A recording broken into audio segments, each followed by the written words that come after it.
நண்பா, யாரும் புதிய பாதையில் செல்ல விரும்புவதில்லை. ஆனால் ஒருமுறை சென்று காட்டினால் அனைவரும் அந்த வழியை பின்பற்றுகிறார்கள். ஓ வெற்றியே, உன்னுடைய மதிப்பு எவ்வளவு? அதற்கு வெற்றி பதில் சொல்லிச்சா, நான் தோல்வியடைந்தாலும் மீண்டும் மீண்டும் அதை விடாமல் முயற்சி செய்வேன் என்று. அதனால் நான் ஒருபோதும் கைவிடுவதில்லை. வாழ்க்கையில் வளர திறமை மட்டும் போதாது, பணிவும் கீழ்ப்படிதல் இரண்டும் அவசியம். எந்த ஒரு உறவும் நீடிக்க வேண்டுமானால் இரு தரப்பிலிருந்தும் சொந்தம் என்ற உணர்வு வர வேண்டும். தனிமையாக செல்வதில் அர்த்தமில்லை. படிப்பில் சிறந்து விளங்க விரும்பும் ஒவ்வொரு மாணவரும் முதலில் இந்த இரண்டு விஷயங்களையும் மகிழ்ச்சி மற்றும் தூக்கத்திலிருந்து பிரிக்க வேண்டும். நீங்கள் கனவில் அமர்ந்தால் இன்னும் 100 கனவுகளாகவே இருக்கும். எனவே சிந்தனையை கைவிடும் பழக்கத்தை நீங்கள் தொடங்க வேண்டும். நுண்ணறிவு என்பது நூற்றுக்கணக்கான புத்தகங்களை மனப்பாடம் செய்வதல்ல, எந்த சூழ்நிலையிலும் எப்படி இருக்க வேண்டும் என்று நடந்து கொள்ள வேண்டும். மகிழ்ச்சியில் மூழ்கி நித்தியம் என்று நினைப்பவன் கண்களை திறப்பது கடினம். அதை எதிர்கொள்வதற்கான முயற்சியில் இருந்து வெற்றி கிடைக்கிறது. ஒரு துளி வியர்வை சிந்தாமல், கண்ணீர் சிந்தாமல் வாழ்க்கையை வெல்பவரை இந்த உலகில் நாம் காண முடியாது. அது இல்லை இது இல்லை என்று சாக்கு போக்கு சொல்பவன் அல்ல, இருப்பதை பயன்படுத்தி முன்னேறுகிறவன் சிறந்தவன். நாம் எப்பொழுதும் ஒன்றுமில்லாத ஏழைகளுக்கு தானம் செய்ய வேண்டும். கஷ்டப்படுகின்ற ஏழைகளுக்கு உதவ வேண்டும். ஒரு பணக்காரனுடன் வியாபாரம் செய்யுங்கள். இத்தகைய குணங்களை கொண்டவர் அனைவராலும் போற்றப்படுவார். சில சமயம் வாழ்க்கையில் சிக்கிக் கொள்கிறோம். நாம் தன்மையாக உணரலாம் மற்றும் இறக்க விரும்பலாம், ஆனால் எதுவும் நிரந்தரமில்லை என்பதை நாம் உணர வேண்டும்.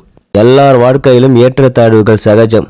இன்று நம் வாழ்வில் சூழ்ந்திருக்கும் இருள் நீங்கி புதிய வெளிச்சம் வரும். ஒரு நாள் வரும் என்று நம்ப வேண்டும். அதன்படி முயற்சிக்கவும். இவ்வுலகில் யாரும் சரியானவர்கள் இல்லை. மற்றவர்களை சுற்றி காட்டி குறை சொல்வதை விட நம் குறைகளை உணர்ந்து திருத்திக் கொள்வது நல்லது. எதிர்கால ஆபத்துகளை எதிர்நோக்கி அவற்றை எதிர்கொள்ள தயாராக இருக்கும் ஒரு மனிதன் ஒருபோதும் தோற்க மாட்டான். எதிரிகளை வெல்வதற்கு நாம் அவர்களை எதிர்த்து போராட தேவையில்லை. அவர்களை எரிக்க நம் முகத்தில் ஒரு புன்னகை போதும். நமது இலக்கு எவ்வளவு பெரியதாக இருக்கிறதோ அவ்வளவு அதிகமாக நமது முயற்சியும் இருக்க வேண்டும். நம் கண்களுக்கு தெரிவதையும் நாம் மனம் விரும்புவதையும் நாம் விரும்பினால் இந்த உலகின் அனைத்து இன்பங்களையும் மகிழ்ச்சிகளையும் நம் காலடியில் கொண்டு வந்தாலும் அது போதாது. எனவே உள்ளதை கொண்டு திருப்தியடைய கற்றுக்கொள்ள வேண்டும். நமது லட்சியம் நல்லதாக இருந்தால் அதை அடைய இயற்கையின் அனைத்து சக்திகளும் நமக்கு உதவுகின்றன. பெற்றோர்கள் நம்மை பெற்றெடுக்கிறார்கள், ஆனால் அந்த பிறப்பை அர்த்தமுள்ளதாக்குவதற்கு அறிவை அருளுவது ஆசிரியர். ஆகவே மனித வாழ்வில் மிகவும் மதிக்கப்படும் நபர் ஆசிரியர். பணத்தில் அல்லாமல் உயர்ந்த எண்ணங்களில் இயங்கும் சமுதாயம் உருவாகும் போதுதான் உலகில் தர்மம் நிலைத்து நிற்கும். நேர்மையாக இருப்பதன் மூலம் சமுதாயத்தை மாற்ற முடியாமல் போகலாம், ஆனால் சமுதாயத்தில் நல்ல மாற்றத்தை நாமே முதல் படியாக இருக்க முடியும். சில சமயங்களில் வெற்றி பெறுவது மிகவும் சுலபமாக தோன்றும். தோல்வியை ஒரு பொருட்டாக எடுத்துக்கொள்ள கற்றுக்கொள்ளும் போது. ஒவ்வொரு மனிதனுக்கும் நல்லது கெட்டது இரண்டு உண்டு. ஆனால் தீமையை தனக்குள் அடக்கி கொண்டு நல்லவர்களுக்கு சுதந்திரம் கொடுப்பவர்கள் பெரியவர்கள் என்று போற்றப்படுவார்கள். வெற்றி எவ்வளவு மெதுவாகவும் கடினமாகவும் நமக்கு வந்தடைகிறதோ அதன் முடிவும் மிகவும் நிலைமையானதாக இருக்கும். அறிவு கேட்டால் மட்டுமே சொல்ல வேண்டும். தேவைப்படும் போது மட்டுமே உதவி செய்ய வேண்டும். அப்போதுதான் அதற்கு அர்த்தமும் மரியாதையும் இருக்கும். எல்லோரும் வாழ்க்கையில் என்ஜாய் செய்கிறார்கள் என்றால் நீங்கள் மட்டும் இலக்குக்காக கடினமாக உழைக்கிறீர்கள் என்று கவலைப்பட வேண்டாம். நாளை நீங்கள் சாதிக்கும் போது உங்கள் வெற்றியை பார்த்து அவர்கள் தலை குனிந்து நிற்பார்கள், சாதிக்க வேண்டிய வயதில் சாதிக்க முடியவில்லை என்று. ஒரு மனிதன் வாழ்க்கையில் எந்த அளவுக்கு பிரச்சனைகளை சந்திக்கிறானோ அந்த அளவுக்கு அவன் உயர்ந்து விடுகிறான். அறிவு பிறருடன் பகிர்ந்து கொள்வதால் கிடைக்கும், ஆனால் மற்றவர்களுடன் ஒப்பிடுவதால் மன அமைதி இழக்கப்படுகிறது. 1 லட்சம் ரூபாய் ஊழல் செய்து சம்பாதிப்பதை விட நேர்மையாக 100 ரூபாய் சம்பாதிப்பதே மேல். 10 ரூபாய் சம்பாதித்தால் 5 ரூபாய் செலவழிக்க வேண்டும், 2 ரூபாய் சேமிக்க வேண்டும், 2 ரூபாய் முதலீடு செய்து மீதி 1 ரூபாய் நன்கொடையாக வழங்க வேண்டும். இதை தாண்டி வேறு எந்த பொருளாதார கொள்கையும் இல்லை. பிறர் மகிழ்ச்சியில் தன் மகிழ்ச்சியை கண்டவன் எப்பொழுதும் மன நிறைவுடன் வாழ்வான். நடக்க தெரியாதவன் இவ்வுலகில் வாழ்வது மிகவும் கடினம். நமது வளர்ச்சியை தாங்கிக் கொள்ள முடியாத முதல் மனிதர்கள் நமது சொந்தக்காரர்கள் என்பதால் நமது நலம் விரும்புபவர் யார், நமக்கு தீயவர் யார் என்பதை அறிந்து கொள்வதில் நாம் எப்பொழுதும் மிகவும் கவனமாக இருக்க வேண்டும்.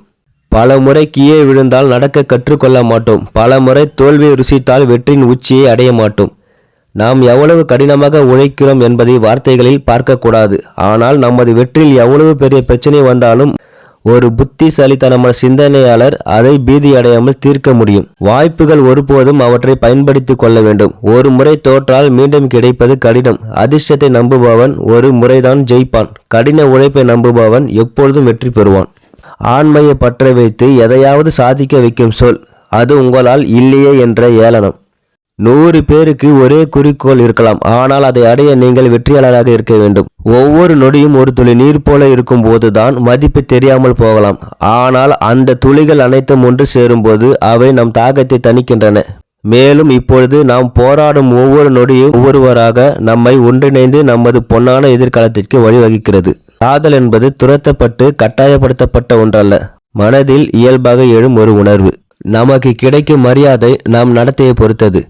மனமில்லாதவன் எளிதாக காரியத்தை கூட கடினமாக்குகிறான். புத்திசாலி ஒரு கடினமான காரியத்தை எளிதாக முடிப்பான். தவறு செய்வது மனிதன் இயல்பு, ஆனால் அதே தவறுகளை மீண்டும் மீண்டும் செய்வது மனிதனின் குறைபாடு. அதை சரி செய்ய வேண்டும். பலம் என்று அதிகமாக சாப்பிட்டால் அதுவே நம் நோய்கள் ஏற்பட காரணமாகிறது. உங்கள் அன்பை வரவு மீறி காட்டினால் ஒரு நாள் மற்றவர்களுக்கு அதே அன்பு சித்திரவதையாக தோன்றும். எதுவாக இருந்தாலும் ஓரளவுதான். நம்மால் மாற்ற முடியாத ஒன்றை பற்றி கவலைப்படுவது வீணானது. எவ்வளவு சீக்கிரம் அதை எதிர்பார்க்கிறோமோ அவ்வளவுக்கு நாம் அமைதியாக இருக்க முடியும். பணம் மக்களை ஏமாற்றுகிறது. அதன் முகத்தில் சிக்காதவர்கள் விளையாட்டில் வெற்றி பெறுகிறார். நாம் எதை நம்புகிறோமோ அதற்காக எந்த எல்லைக்கும் செல்ல முடியும், ஆனால் அதன் பின்னால் உண்மை இருந்தால் மட்டுமே. ஒரு மனிதனின் சிந்தனை மிக வேகமாக மாறுகிறது. இன்றைக்கு இருப்பது நாளைக்கு அதே சிந்தனை இருக்குமா என்று சொல்ல முடியாது. நல்லவர் கெட்டவராகவும் கெட்டவர் நல்லவராகவும் மாறலாம். எனவே யாரையும் அதிகம் நம்பாதீர்கள். நாம் விரும்பிய இலக்கை இன்றோ நாளையோ அடைய முடியாமல் போகலாம், ஆனால் எப்போதாவது அதை அடைவோம் என்ற நம்பிக்கை நமக்கு இருக்க வேண்டும். ஏனென்றால் அந்த நம்பிக்கை தான் நம்மை வெற்றி பெற செய்கிறது. வாழ்க்கையில் யாரிடமும் அதிகம் ஆசைப்படாதீர்கள். ஆசையை வளர்க்கவும் செய்யாதீர்கள். இறுதியில் கிடைப்பது என்னவோ ஏமாற்றமே. நம் வாழ்க்கையில் இருந்து யாரை விலகி வைக்க வேண்டும் என்பது சிலரின் நடத்தையை தீர்மானிக்கிறது. சில உறவுகள் நிலைத்திருக்க வேண்டுமென்றால் புரிதலுடன் பொறுமையும் அவசியமாகிறது. எல்லோரும் நல்லவர்கள்தான், ஆனால் எல்லா நேரங்களிலும் நல்லவர்களாக இருப்பார்கள் என நினைப்பதுதான் தவறு. தனது கவலைகளை ஒருபோதும் மற்றவர்களிடம் அனுதாபத்தை கூட பயன்படுத்தாது. எவருக்கும் எப்பொழுதுமே கிடைக்கும் நிலையில் இருக்காதீர்கள். தேடப்படும் வரைதான் மதிக்கப்படுவார்கள். யாருக்கு எப்பொழுது என்ன நடக்கும் என்றே தெரியாது. இருக்கும் வரை வன்மம் இல்லாமல் அன்பை மட்டுமே விதைப்போம். அடுத்த நொடி மறைத்து வைத்திருக்கும் ஆச்சரியங்கள் தான் இந்த வாழ்க்கை. நம் வாழ்க்கையில் எந்த நிமிடமும் முடிந்து போகும். அதுவரை அன்பை விதைத்து அறுவடை செய்யுங்கள். உங்களுடைய துன்பத்திற்கு காரணம் அடுத்தவர்கள்தான் என்ற மனப்பான்மை முதலில் விட்டுவிடுங்கள். அதை போலவே அடுத்தவர் உங்கள் வாழ்க்கை சீராக நடத்த உதவி செய்வார்கள் என்பதையும் மறந்து விடுங்கள். உங்கள் வாழ்க்கை முழுமையும் உங்களுக்குடையது. அதை நீங்கள் தான் தீர்மானித்து தைரியமாக முன்னெடுத்து செல்ல வேண்டும். நல்லவர்களின் நட்பு மகிழ்ச்சியையும் கெட்டவர்களின் நட்பு துன்பத்தையும் தரும். புத்தகத்தால் வரும் அறிவை விட அனுபவத்தால் கிடைக்கும் அறிவு மேலானது. எளிமையாக வாழ்வதே வலிமையான வாழ்வு. இதனால் நிம்மதியாக வாழலாம். கடைசியா ஒரு வார்த்தை நண்பா, வீண் பேச்சு பேசுபவர்கள் திறமையற்றவர்கள். சாதனைகளால் அனைவரும் பதில் சொல்லுபவர்கள் திறமைசாலிகள். இதை மட்டும் மனதில் வைத்துக் கொள்ளுங்கள். இந்த வீடியோ உங்களுக்கு பிடிச்சிருந்தா என்னோட சேனல் லைக் பண்ணுங்க, ஷேர் பண்ணுங்க, சப்ஸ்கிரைப் பண்ணுங்க. நன்றி, வணக்கம் நண்பா.